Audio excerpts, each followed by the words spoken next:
Hank Live, the absolute finest entertainment on the internet. Join us in fighting back against evil. It's hotter than a blacktop in July, sweating like a sinner in a church, and I just wanna get out with my crew tonight and shoot at the lights. Got a couple 40s full of hops and fun, looking for a good time, gotta live it up. Leave behind the city, hop inside my truck. No, we don't give up. We're gonna paint the night red. Who can holler till we're dead? We're down to turn up. We're up to get down. Saying, hey, y'all. Planet Hang Live, Tuesday night, 8 p.m., a very special edition broadcast coming in out of left field.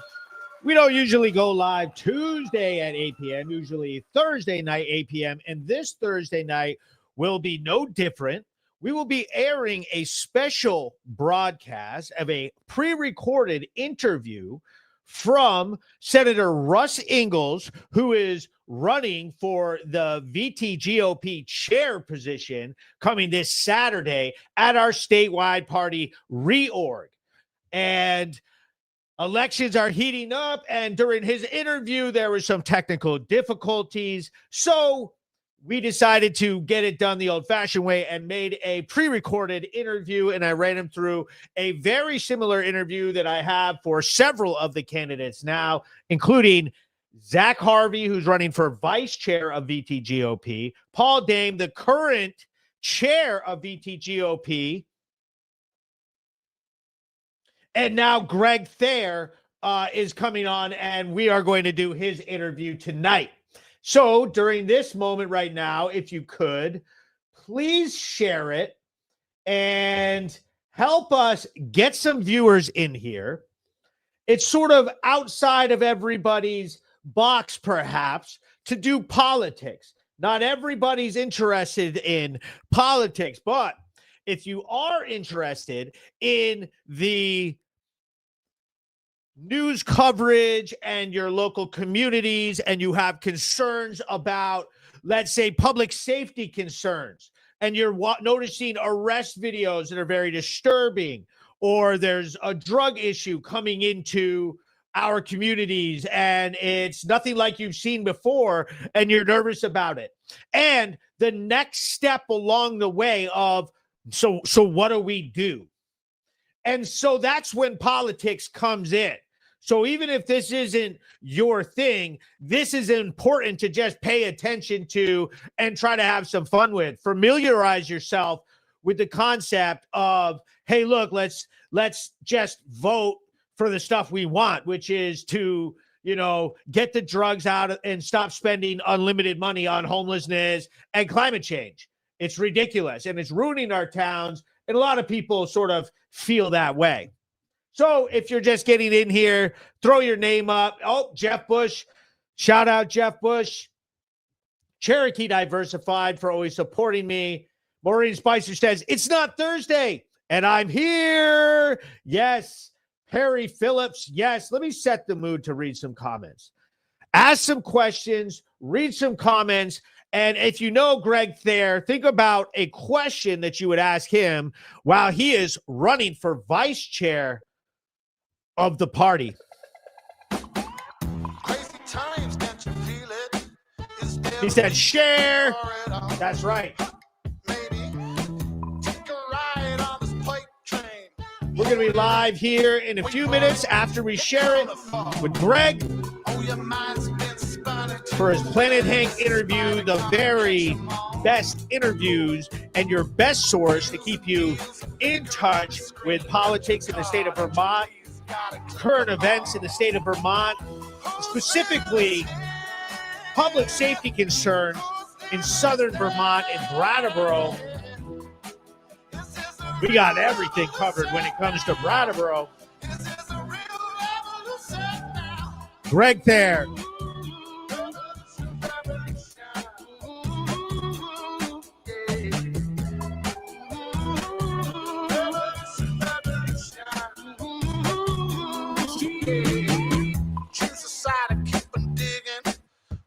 What I'm doing right now is I'm sharing this up into several groups, and I'm going to start letting people know on different platforms because, of course, we are streaming on Facebook, YouTube, X, and Twitch all at the same time across all of our platforms. I'm sharing this into the Planet Hank locker room. If you're not a member already, I encourage you to join up. Mature member Scanner 2.0, and this group, MAGA Vermont, has been getting all kinds of attention lately. Chester Vermont Unleashed, 802 VT Alliance, Scanner Gossip. Again, if you've got any questions for Greg Thayer going into his interview, go ahead and put them up on the screen at any time. You can chime in at any time.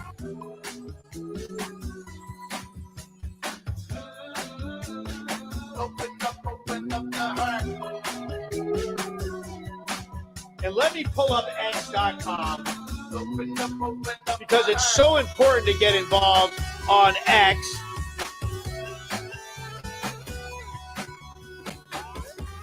And share it up, and not only share it, but share it into some communities that you follow. In a peace means out of peace. There's love for us beyond these walls. Hoping and hoping that the tide will turn green. There's a chance in the stars. Let's keep on looking. Who's leading us here? Who's leading us there? Is this a real revolution now? Is this a real revolution?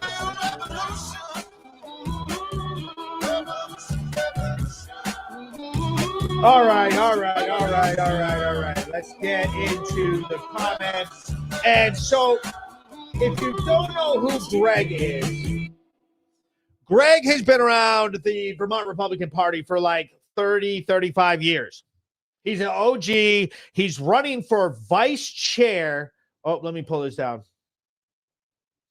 He's running for vice chair of the entire state party for VTGOP. He's been on several speaking events with me lately, including my Constitution Day party here in Brattleboro. And here's Royce Baldy. He says, Chester, Vermont GOP. West Rutland, you've got people chiming in from all over the state. We've got some viewers. And so here he is, everybody, running for vice chair of the party. We got the one and only Greggory Thayer. Hank, thank you. Thank you. Thank you, everybody, for tuning in. How are you tonight, sir? I'm great. Thanks for having me. So give us, I just gave you a pretty good little intro there. Did I have you pumped up, ready to, box it out 12 rounds? I'd say let's go run a couple miles, but then you'd have to get me mouth to mouth. Oh, okay. And that's not going to happen, though. So I'm dead. Well, Tammy will come with me. She'll revive So tell me about your run. Tell me what's going on with Greg. What do you got going on? Well, I'm running for vice chair of the Vermont Republican State Committee. I've been involved in party politics for about 35 years or so. I started the Young Republicans. I've run for as a candidate. I was a local alderman. I ran for lieutenant governor 22 and in 24.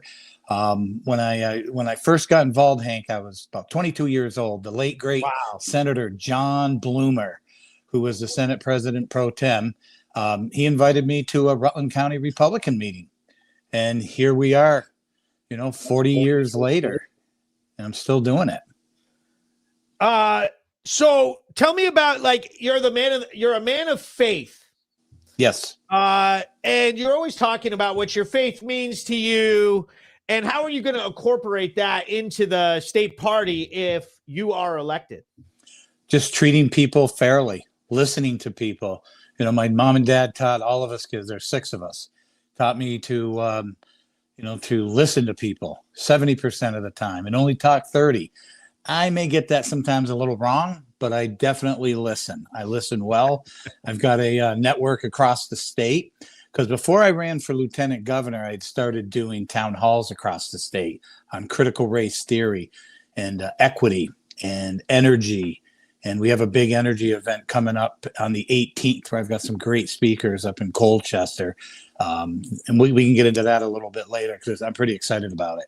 And, just talking to people and listening. And I've been all over. I've got a great network, and I have a lot of people that, call and ask questions and advice for this, that, and the other thing. I've helped people from running for school board, select board. There's county senate, there are house seats, and I enjoy doing it. I love doing it. I love politics, and I believe, Hank, in republicanism. I'm a common sense constitutional conservative, and I believe in our party's mission. So almost 4 decades of being involved. Tell me, and Greg, you've got a pretty wild reputation amongst the inner circles. Tell me about some of the wild stuff that you've done along the way with the party, and well, it's about some of us. One of my platforms is about growing the party, and for this race, for being the vice chair, is everybody does recruitment for different seats, and I've done a lot of that. But we need to grow the party, and we really need to grow the party with the younger folks. But I don't want to forget about people my age, or the 40 to 75 year olds either. But that 18 to 40 year olds, the young Republicans, I'm going to be going after them hard. Every time I speak, every time I go. When I spoke at your event in Brattleboro for Constitution Day, which I'd done a Constitution event up at the state capitol with speakers. And then when I spoke at Roy Spalding's Chester event, I went out into the audience after and talked to people, young people like Otto, who lives in Burlington, but he's from Brattleboro, and other people, and Rachel. First thing I did when I got into Brattleboro for the Constitution Day is I got seated with some friends and everything. And I said, I want to meet this Rachel. I want to meet these younger folks. And I've been talking to committee men and women from across the state and the county chairs about getting people involved. And we're going to be active. We're going to be aggressive. We're going to do events. I'm the guy that put a card table out on the marketplace in downtown Burlington to talk to people, to get involved. And those are the things we're going to do. And the other thing, Hank, I want to be accountable. What did it say on the front? What did it say on the front? On the front of the card table? Yeah. I just asked people to come and talk. Right. Change my mind. I just say I'm a Republican. Come talk to me. Stuff like that. And okay. Is when I was running for lieutenant governor, but we got really, really good response and everything. So in the marketplace is a tough place. So go back a second to hear about, let's talk about the younger generation. Yep. And in doing so, let's talk about your opponents in this race. You've got Zach and you got Will. Yep. Younger. And so do you think that that this should be their opportunity to I think it's anybody's opportunity that wants to step up, and I can teach them both a lot. And they both collectively have been involved for about a year. Zach came back to Rutland. He's from Rutland County, as I am. And, he, unfortunately, the representative that was elected, his wife got sick. And so he resigned the seat. He got an appointment. Then he got an appointment to the state committee to be the finance chair, which I don't think that really worked out well for him. And then what's his name? Will, great kid, just graduated from Norwich University. He's in a master's program up there. And Will and I have really hit it off. We talk and we communicate a lot today. And when I win, Will's going to be right with me, and we're going to work together. If he wins, I'll be with him, and we're going to work together because we have a common goal. And he's a good guy. He's a good person, and I'm really looking forward to Saturday's results, so we can start moving on everything. Okay, switching gears. One of the things we have heard from the current VTGOP chairman is that candidates do receive robust support. You've run for lieutenant governor twice, including when Paul was chair. Did you feel supported? Well, it was in a primary, and even our rules say, our Vermont Republican rules say that the party is not, as a party collectively, is not supposed to get involved in primary races. So, I'm fine with how I was treated, what happened and what didn't happen. If I got to that second level in the general, I know they would have been there. Paul took care of me, would have taken care of me. I know he would have. And I hope, if he remains as chair, or Senator Ingalls becomes chair, that, they will, they'll be there to help the candidates. But when there's a primary, the party has to, under our rules, stay out of it. And I think they did for the most part. Now, last year in 2024, my second run, and I did very well statewide against a 12-year incumbent in 2022. But in 2024, it was 6 days before the primary, and a former Democrat jumped into the race, and he got the support of the governor and everything, and I lost, but it's okay. I got to talk to thousands and thousands and thousands of Vermonters across the state. I was everywhere. I had great teams, and I had a great connection, and we got out there. And very proud of what we did. And then after both races that I lost, I was right out there helping the candidates, because I know, Hank, and I think you subscribe to this as well, that this is bigger than Greggory Thayer or Hank or Roy Spalding or my lovely girlfriend Tammy. It's bigger than us. It's about the people. And my whole campaign was about we the people. I didn't take endorsements from politicians. A couple of them wanted to endorse me, and I said, no, I don't take them, because I want the people's endorsement. And I did that, and I did it very, very nicely. So this is a question that was written from somebody in the party, but they wrote, what will you do as vice chair to choose GOP state meeting locations that are considerate and fair to all members? Such as, basically, I think that this stems from a lot, like we drive very far from the very bottom of the state all the way to Burlington, and we wanted to float the idea from down here, or I've heard this floated before, was a White River Junction area sort of serves as a meeting grounds for all of the counties. And, this has been talked about for 20 years, 25 years at the state party level. And Paul Dame, our current chair, is up for letting, let's have a meeting down in southern Vermont. Let's have a meeting in Brattleboro or Ludlow or Rutland or White River. But I think what's got to happen is, I think the county committee, when I was chair of the Vermont Young Republicans, I tried to get a quarterly meeting for the national organization here. I had to do up basically a bid and show the venue, do a video presentation, and restaurants, hotels, all that stuff. And I think that we don't have to go that far with having a county, a state committee meeting, but I think that's going to happen. And again, Chairman Dame was supportive of that, and I think it's just he makes the call to a couple of the counties and says, hey, I want to do this. And I think cooperatively together, they try to figure out a venue that can handle what's got to happen. Got to remember, a lot goes into these meetings. And so you can pressure him then if you're elected into office, and you'll be able to lean over and be like, listen, White River Junction, Paul.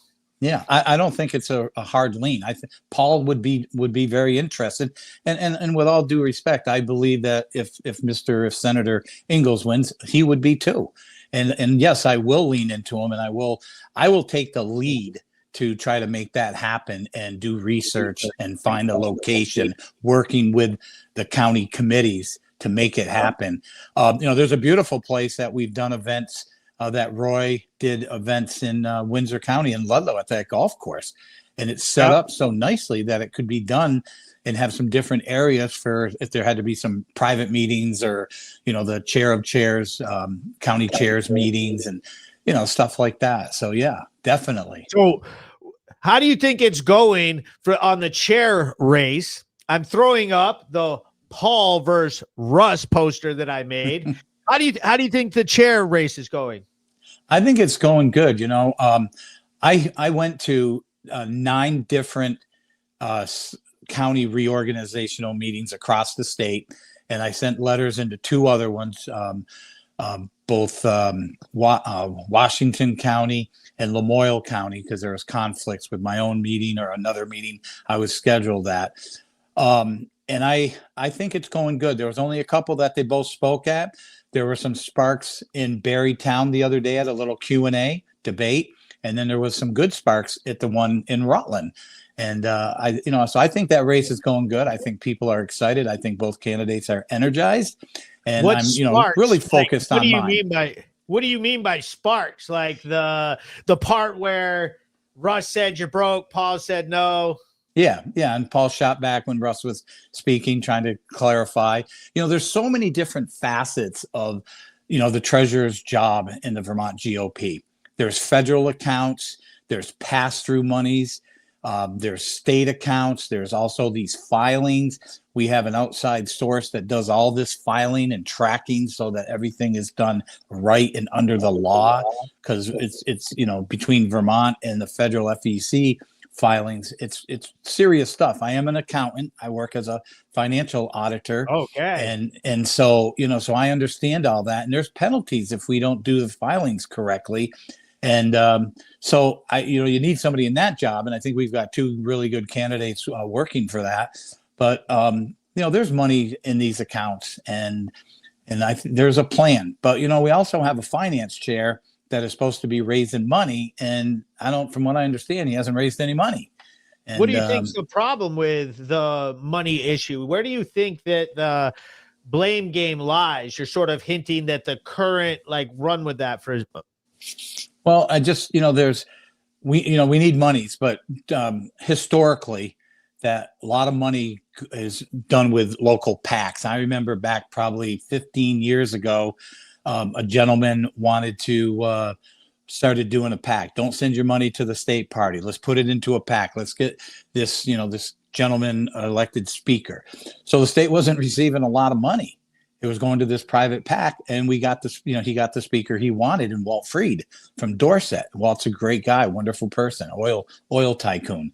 And and I think some of the thinking is that the state party's not doing this or this, so they're giving money directly to the candidates, not even the counties as much. It's more the candidates, which is fine. It's their money, but we need to be able to operate these, the state party and also the local parties.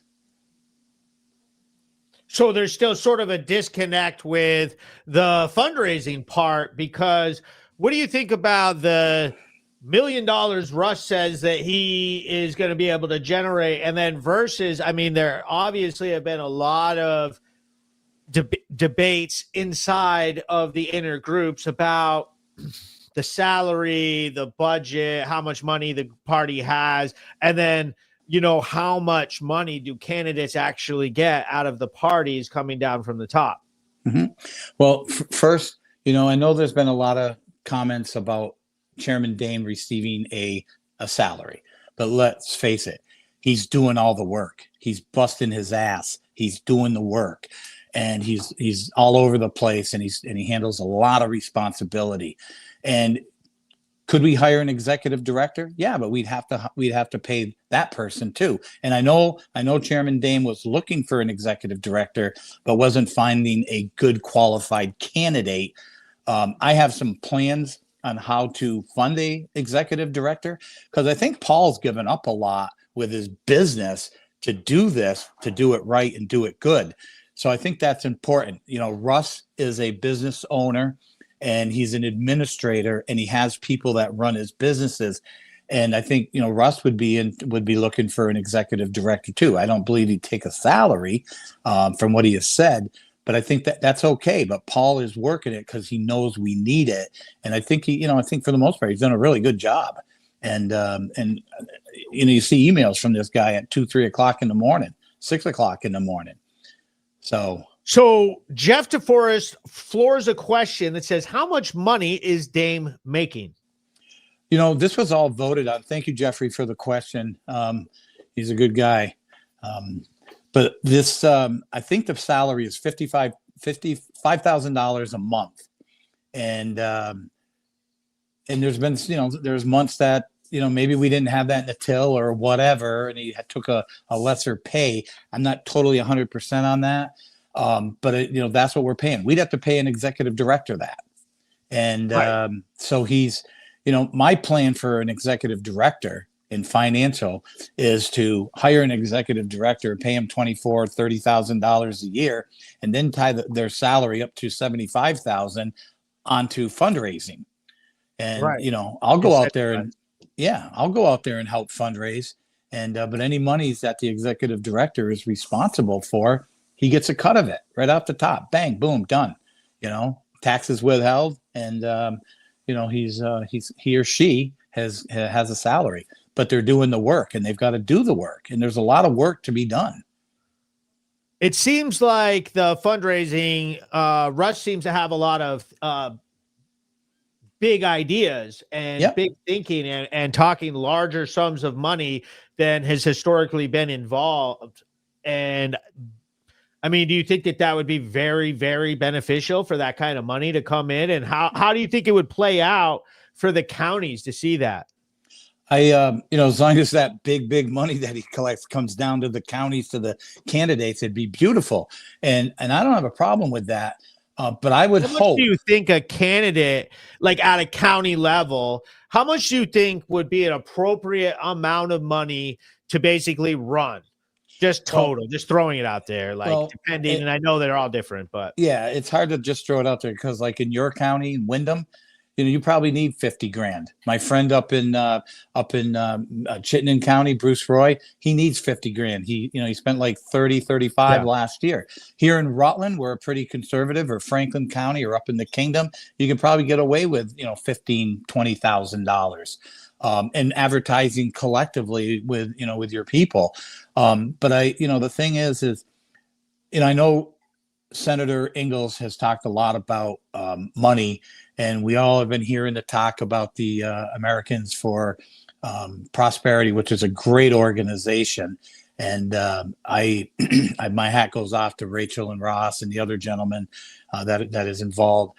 But I think that money is going to come either way. It doesn't matter who wins the race. I've talked to them and asked them pointed questions relative to this. There's a good group up in the Burlington area that has raised some big money to help, that helped candidates last year. And the governor's got some big coattails, and he's got a great donor list, and he's still like, 81% approval rating or something like that. I saw there's a new poll out they were talking on. But my question is if the senator does not win, is he still going to help the party and help Chairman Dame to still raise that money? And Chairman Dame has talked about that. And, he's in a tightrope right now, the chairman, because, he doesn't want to alienate Russ at all, because they need to be working together. And let's face it, Senator Ingalls is a great conservative senator up there, and he stood up for a lot for us. Oh, he votes great. His votes were, and I've been right with him for the 6, 7, 8 years that he's been in the Senate, and he's a really good guy, really good person. So it seemed like when Paul talked about that, he was talking about using the fundraising to protect the seats that we have, and that's where his ideas for.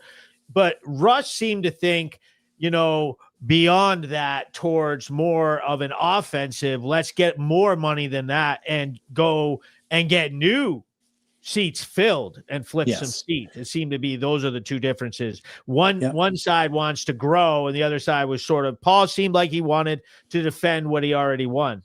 I think Paul, he wants to grow. He wants those 3 seats in the Senate to get us over the hump and have the majority in the Senate. We only need 3 seats, and we have some good candidates. I don't know how much I can say about what's going on in Windham County, but I think we've got some great candidates there. I think we got some, great candidates in some of these other communities, other counties. So I think we're going to have a really good shot, and people are really concerned. 3 seats?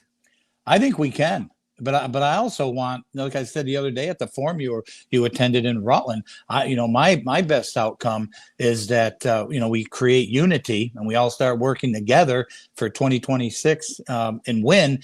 But we're calling Scott Beck and Brian Collmore, Mr.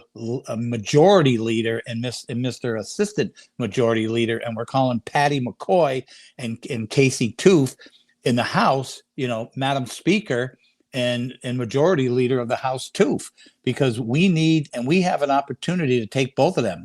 I'm not going to sit back and not fight for that. And as vice chair, that's what I'm going to be working on. And again, I have the experience and the leadership and all those qualities, and I have the network across the state where I can pick up the phone and talk to anybody in any corner and everything in between in this state. Greg, so there was a situation that happened at Flag Day here this last year. Can you tell me what happened? Yeah, so I organize a lot of events, and I've got 3 other ones that we're doing right now. We're doing a Veterans Day appreciation on the 15th.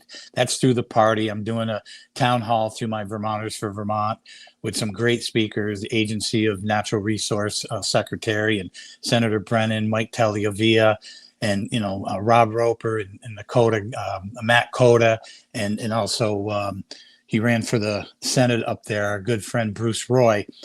So I do Constitution stuff and I do Flag Day. I do a lot of things. Do a lot of Trump stuff too. I love Trump. And we were up there. I had a speaker come up. Actually, it was Sherry Lynn Amber was coming up to speak. I was giving her the microphone, and I could see out of the corner of my eye, this guy raised his arm with an object in, and he went and he smashed my cake.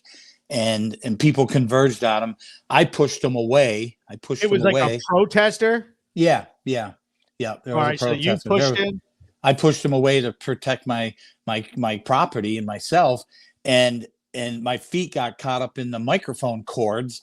Other people converged on him, and so he was taken away, and the cops were right there. Capitol Police and the Montpelier City Police were called in, and everything. So it was a mess. It was attacked, but we just I'm used to being assaulted and attacked at these events because I've done law enforcement events and Trump events and Constitution stuff and all my town halls that I've done, and Americanism versus Marxism symposium. This has come up. So it's come up like before with like other people.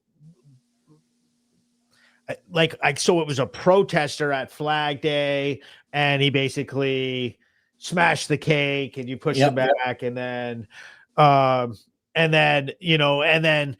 there's other times when you got assaulted or had a situation come up with like far leftists. Is that sort of who you're always clashing with?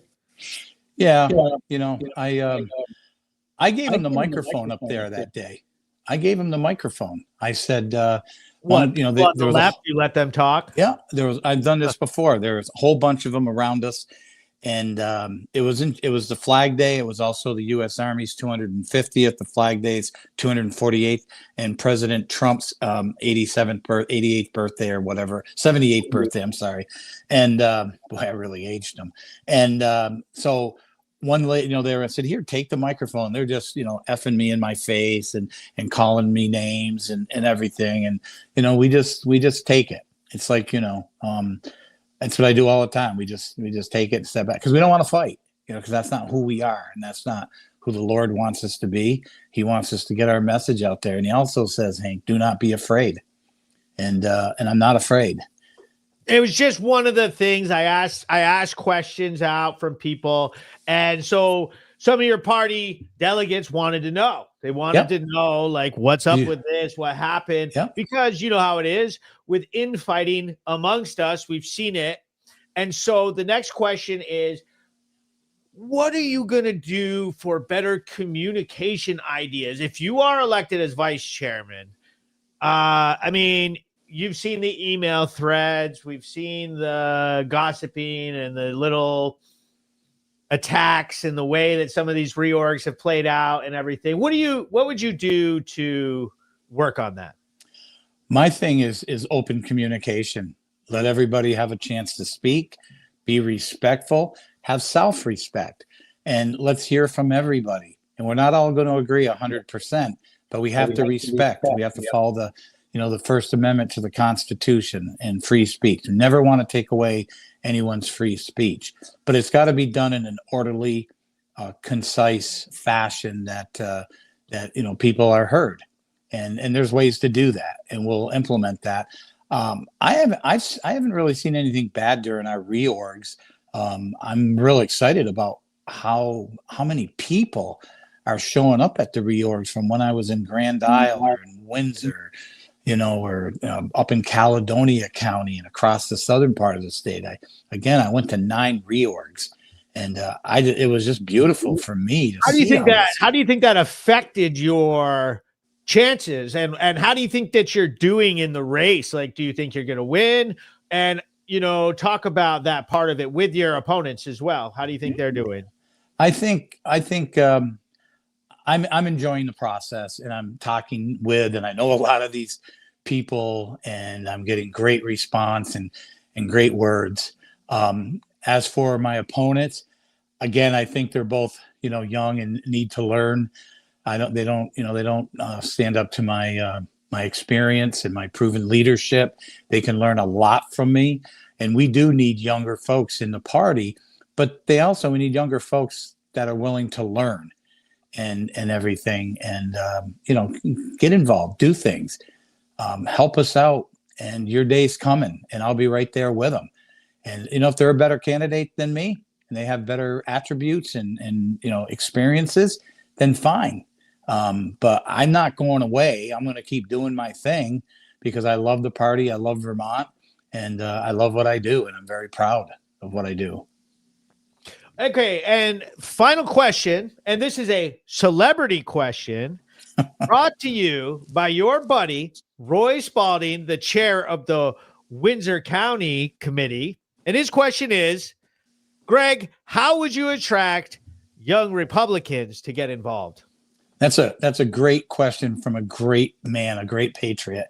Him and Kelly are doing great things in Chester and in Windsor County, and they've got great teams set up. I go down there a lot. I love going down there. I'm already doing it, and I've been doing it, all my life, is talking to people. I grew up in a grocery store. My parents owned 2 grocery stores, and my dad had other businesses going on too. But I talked to everybody, and I saw my dad do it, and it was all about respect and just saying hi. Sometimes, I'd be making a grinder or doing somebody's lottery tickets. Somebody walks in the door just saying, "Hey, Hank, how are you?" Or, "Hi, sir," if I didn't know their name. "Hi, sir, how you doing? Be right with you." Sometimes that, and especially if you know their name, that could have just made their day. They could have had a bad time at work, and now they got to go home and face, family life and everything. So I just think it's about talking to people, and we're going to do that. We're already doing it. And in this process here, I've talked to probably about 30 different young people, probably under 30. And we have a couple in our Rutland group. And it's just talking, doing events, doing fun events, getting them involved, getting them at the table, having them take the lead on things and teaching them and working together and getting their ideas, because they have ideas. I have 6 children, and I'm sorry, 5 children, 6 grandchildren, and my children have ideas. They're all conservative thinkers. I love it. And so it's just talking, getting ideas, asking. And I talk with their friends. We go out on the boat, we're talking and asking questions and everything. And I'm already doing it. So we're going to keep doing it. We're going to build this party. We're going to build it. All right. Great, Greg. Thanks for coming on. I think it was a great interview. And I'm going to give you a chance to, say your last words to anybody, maybe someone considering a vote for you or for someone else. Maybe speak to them right now. So in 30 seconds or less, I just, I have the experience. I have the proven leadership. I have the personality. I have the traits. I'm transparent. I'm dedicated. I'm hardworking, and I'll listen to you. And I will be your voice. I'll be your voice at the state party level at the EC. So give me a call, 802-417-7734, or email me at Thayer4, the numerical 4, Thayer4Vermont at AOL.com. I'm there for you, and I'll work hard for you. Thank you. God bless you all. Thanks, Hank. Yep. Thanks, Greg. Thanks for coming on, and I'll see you on Saturday. Very good luck to you. We'll Thank you, see what sir. happens. Greg Thayer running for VTGOP Vice Chair Position. Later, buddy. Thanks. So, good interview. We'll see what happens. I like getting on here and doing politics with people, even if this is not your thing. Like I said, it's very important to stay involved with these issues. Even if politics is not your jam, you are affected by your public safety issues.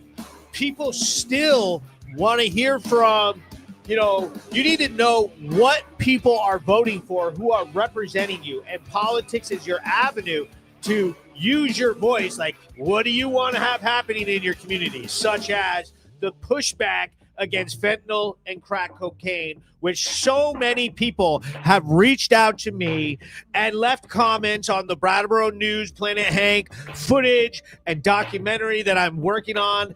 Episode 3 is on its way now. We are working on it. And it's all about some of the systems that we've complained about and talked about for hours and podcast after podcast about the issues in our communities. And now what's the next step further?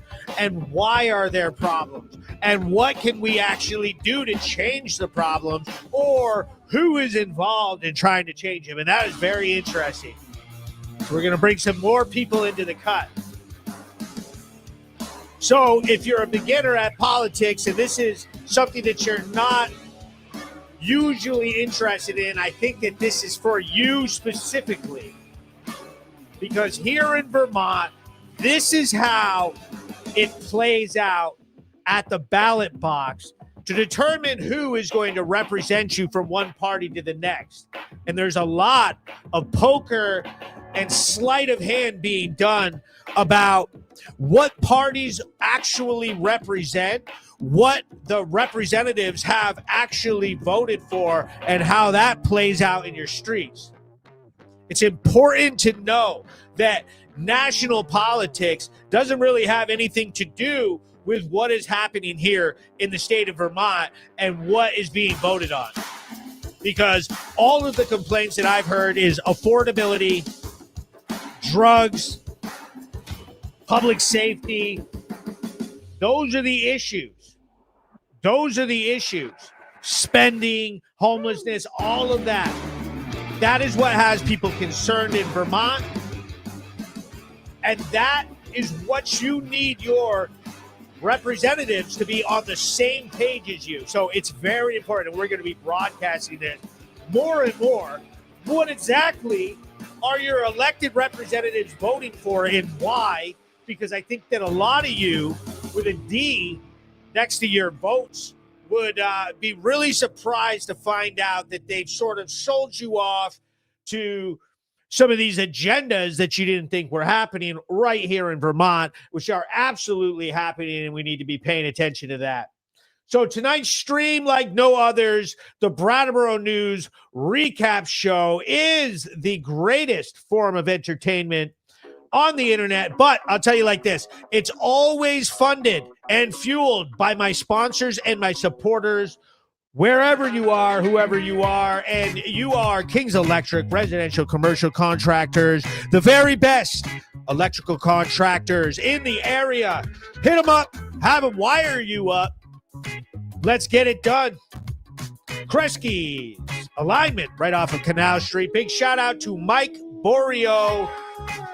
Has been helping us out for a long time. If you need some routine maintenance done on your car, head over there, get some new parts, soup your whips up, say what up to Mike. Rod's Towing and Repair, Putney, Vermont. Exit 4, the only gas station in Putney. 24/7 gas and towing service. Full service mechanical shop, and very fine people they are. And my buddy, MOB, Mike O'Brien, keeping our roadways safe with his Pilot Car LLC business, always supporting the show. and me and everything I come up with. And right now I'm going to do my favorite part of the show, which is ask for 3 dog emojis to be posted onto the screen. And then I will give my dog Marco a delicious milk bone made here in the USA. 3 dog emojis in the comments section. Put 3 little dogs and post it in the comments. 3 of you post 3 dog emojis, and Marco wins this milk bowl. Wono puts it up. Thank you. Mojo Basio writes, I'm the new chairman of the Republican Committee for Pownal and the vice chairman for Bennington County. Congratulations, sir.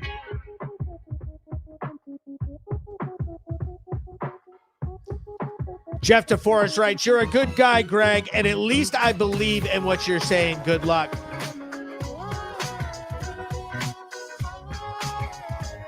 There we go. Smathons puts up 3 dog emojis. One more person.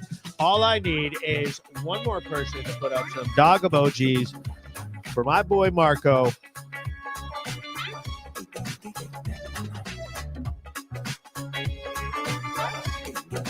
One more person, put up some dog emojis, 3 dog emojis for my boy, and so we can give him this. Marco, come and get your bone, boy.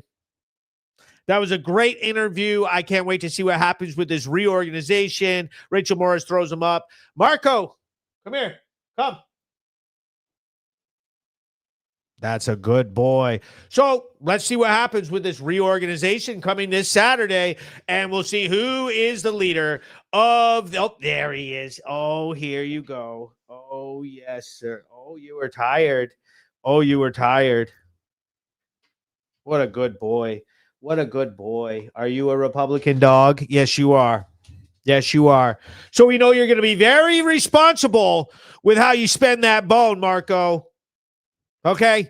We don't have to worry about who Marco's voting on. He's solid right across the board. Top tier conservative voting record, solid dog, great animal, great species, great genetics, like Sydney Sweeney. Can't wait to see who wins. Who you got, Russ or Paul Dame? And so tonight's show was a special edition, and we will be live Thursday night. We have a exclusive interview with Senator Russ Ingalls, which will be streamed Thursday night, and we will be discussing this race once and for all afterwards. And I want you all hyped about it. We're going to change everything up in our communities. Thanks for watching, and I got a ton more content coming out for the Brattleboro News, which highlights what the issues are in the state, and these political conversations sort of discuss how we're going to make some positive changes and everything like that. Thanks for watching Planet Hank Live show. See you Thursday night, 8 p.m. As always, the best podcast you've ever seen. Planet Hank Live, the absolute finest entertainment on the internet. Join us in fighting back against evil. It's hotter than a blacktop in July, sweating like a sinner in a church, and I just wanna get out with my crew tonight and shoot at the lights. Got a couple 40s full of hops and fun, looking for